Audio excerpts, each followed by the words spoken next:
Hello guys, myself Shraddha Gajjar and today I am going to teach you about the digestive system. In the digestive system, we will see regarding the pharynx and esophagus in the subject of anatomy and physiology. Now we'll see the pharynx anatomy. You can see in the figure there is three part of the pharynx: nasopharynx, oropharynx and laryngopharynx. What is nasopharynx? That is not the part of the digestive system because there is no food is involving. Then the oropharynx, that is the posterior to oral cavity, that is the oropharynx. Then after the oropharynx there is the laryngopharynx below the oropharynx and connected to the esophagus. Okay, so these are the three parts of the pharynx: nasopharynx behind the nose, oropharynx behind the oral cavity, and laryngopharynx, that is the between the oropharynx and the esophagus. Now we will see the function of the pharynx. First one is it serves as a passageway for air and food. Okay, it is a passage for the air and food. Then food is propelled to the esophagus by two muscle layers, that you already know, that is the longitudinal layer and the circular layer. Then the food movement is by alternating contraction of the muscle layers, that is we can say the peristalsis movement, wave like movement of the muscles. So these are the function of the pharynx. Now which are the blood supply of the pharynx? First we will see the arterial blood supply, that is the several branches of the facial arteries. Then the venous drainage, that is the facial veins and internal jugular veins. Then the nerve supply of the pharynx, that is the parasympathetic supply, that is the glossopharyngeal nerves and vagus nerve, and sympathetic supply, that is the cervical ganglia. So these all are the blood supply of the pharynx. Now the second part, that is the after the pharynx, that is the esophagus. We will see the introduction of the esophagus.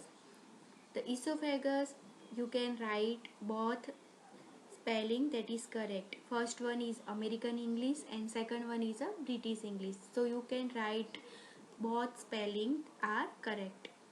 Commonly known as food pipe or gullet.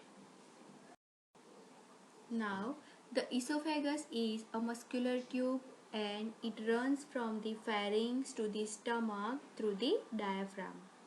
Okay, it is a muscular tube where it is located from the pharynx to the stomach and through the diaphragm.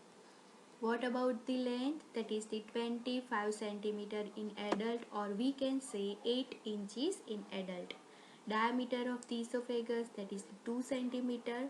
At the time of the birth, it varies between the 8 to 10 centimeter, 19 centimeter at the age of the 15 years, and in adult that is the 25 centimeter.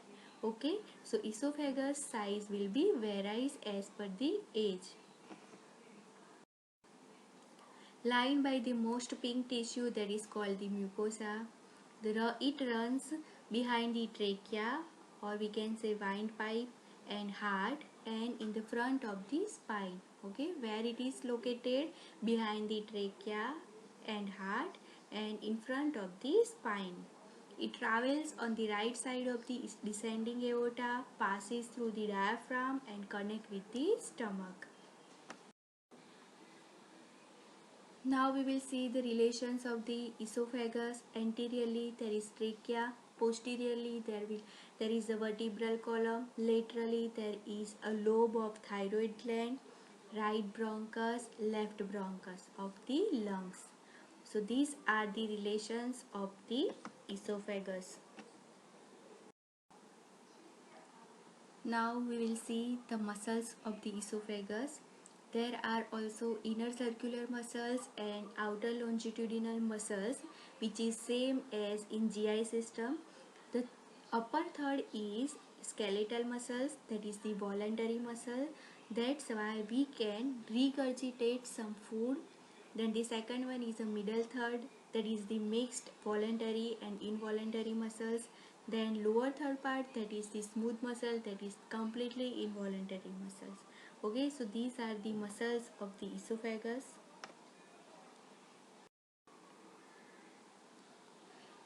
Now we will see the blood supply of the esophagus. In the arterial supply, that is the paired esophagus artery, that is the branch of the thoracic aorta, then inferior phrenic artery, then celiac artery. These are the arterial blood supply to the esophagus. Now we will see the venous drainage, that is the azygos and hemizygous vein and left gastric vein. What about the nerve supply? That is the vagus nerve. Now we will see the function of the mouth, pharynx and esophagus. First function, that is the formation of bolus, where it occur in the mouth. Okay, when food is taken into the mouth, it is chewed, or we can say the masticated by the help of teeth. The food is moved around the mouth by the tongue and muscle of the cheeks. Okay, the first function, that is the chewed, or we can say the mastication of the food. Second, it is mixed with the saliva and form into the soft mass or bolus, is ready for the swallowing. Then the length of the time that food remains in the mouth, which is depend on the large extent on the consistency of the food. What if the food is solid, then the length of the time will be increased. Some food need to be chewed longer than the others. Okay, if food is hard or solid, then it will take longer time. Second function is swallowing. The mouth is closed and voluntary muscle of the tongue and cheek push the bolus backward into the pharynx. Okay, now the bolus will be backward into the pharynx. The muscle of the pharynx are stimulated by the reflex action initiated in the wall of the oropharynx, and which is coordinated by the medulla and the lower pons in the brainstem. Okay, this process will be coordinated by the nervous system, which is available into the medulla and the lower pons in the brainstem. Then the involuntary contraction of these muscles propel the bolus down into the esophagus. Then all other routes that the bolus could take are closed. The soft palate rise up and close of the nasopharynx, okay, while the bolus will go in the forward manner to the esophagus. That time the nasopharynx will be closed. The tongue and the pharyngeal fold block the way back into the mouth. At that time, the tongue and pharyngeal folds will block, so food cannot go backside. The larynx is lifted up and forward to that its opening is occluded by the overhanging of epiglottis.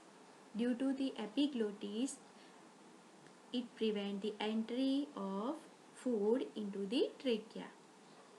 The presence of the bolus in the pharynx stimulates the wave of the peristalsis that propels the bolus through the esophagus to the stomach. Okay, due to the peristalsis movement in the esophagus, that will propel the bolus or food to the stomach. So this is all about the process of the bolus that will be propelled directly into the stomach due to the peristalsis movement. Now, peristaltic movement, that is the peristaltic waves, pass along the esophagus only after the swallowing begins. If bolus will be entered into the pharynx, that time peristalsis movement will occur. Otherwise, walls are the relaxed. Ahead of the peristaltic wave, the cardiac sphincter regarding the entrance of the stomach that relax to allow the descending bolus that will pass into the stomach. Okay, that time cardiac sphincter of the stomach, that is the entrance part of the stomach, that will relax and it allow the bolus directly into the stomach. The constriction of the cardiac sphincter prevent the refluxes of the gastric acid into the esophagus. After the bolus will be entered into the stomach, then cardiac sphincter will be constricted. Then the food will not backflow into the esophagus, or gastric acid will not backflow into the esophagus.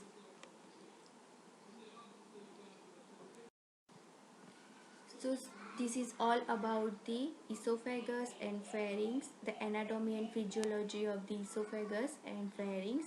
If you have any problem and any query, you can ask me in the comment box, and this is all about the educational video. Thank you. Hello guys, I have made video for you. This is the educational video as a part of anatomy and physiology. If you like my video, then please subscribe my channel and like the video. Thank you.